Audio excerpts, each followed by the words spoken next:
So often Christians accuse Islam of coming from Satan, and they say the Quran was inspired by Satan. Okay, let's examine this claim, no problem. So what does the Quran say about God versus what the Bible says about God? So the Bible, as the Quran, they both say that God is one. But then you find in the Bible, in Exodus 17:31, for example, that God created the heavens and the earth in 6 days, then rested and caught his breath on the seventh day. While the Quran says, we have created the heavens and the earth in 6 days and we were not touched by tiredness. So directly correcting, glorifying God that doesn't get tired. The Bible goes on to say that God regretted creating humans and his heart was troubled. So I don't know how did he regret. Did he not know what will happen? Did he not intend?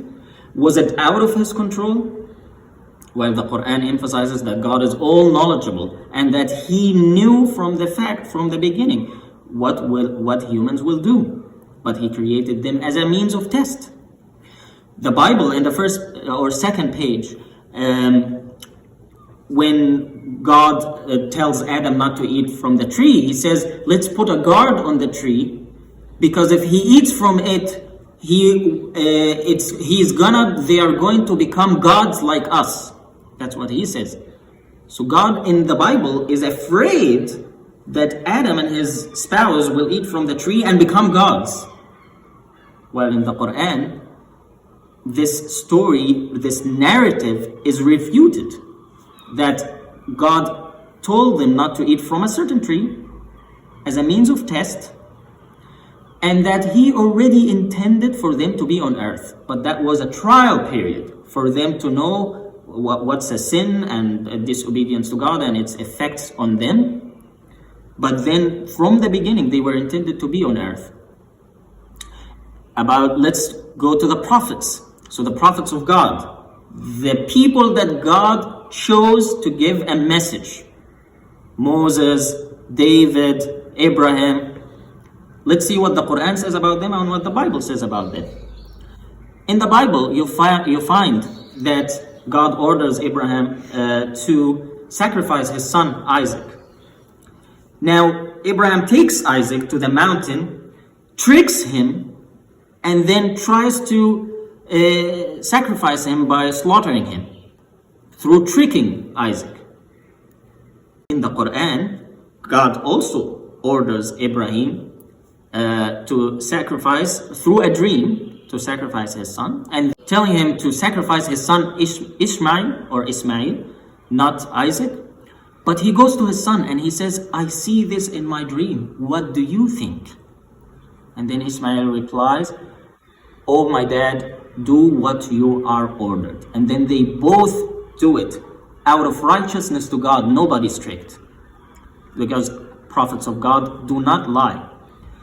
You move further some pages, you find that Lot, another prophet who was sent to the people of Sodom and Gomorrah, right after God has punished the people for sexual sin, he sleeps with his daughters.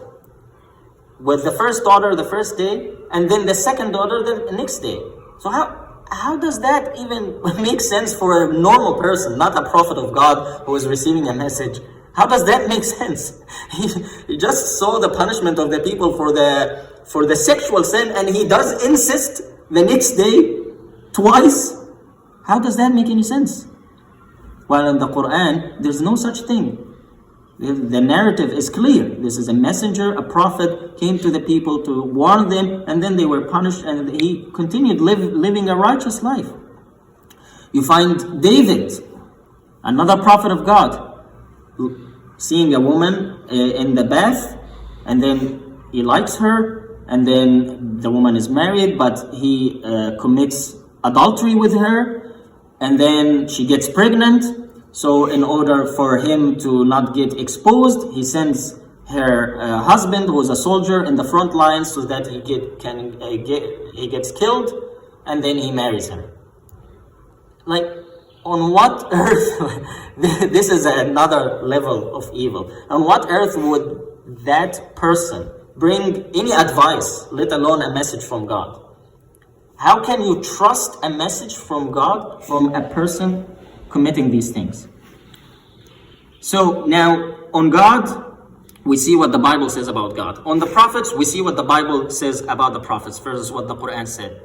Like, if you were Satan and you wanted to delude the people away from the message of God, are you going to tell them how God is all-knowing and how God is all-powerful and how the prophets of God are very pure, which is what the Quran says? Is that the amazing strategy that Satan came up with? While the Bible that basically tells you that God gets tired, that he wrestles with Jacob and gets defeated, and tells you that prophets of God commit fornications and adultery and commit genocides, like in Samuel 15:3, like in Musa with the Midianites. That is going to draw you to God? So we're not saying here that the Bible is from Satan, but if you throw this accusation, where does it actually make sense? In the Quran or in the Bible? فلما بلغ معه السعي قال يا بني إني أرى في المنام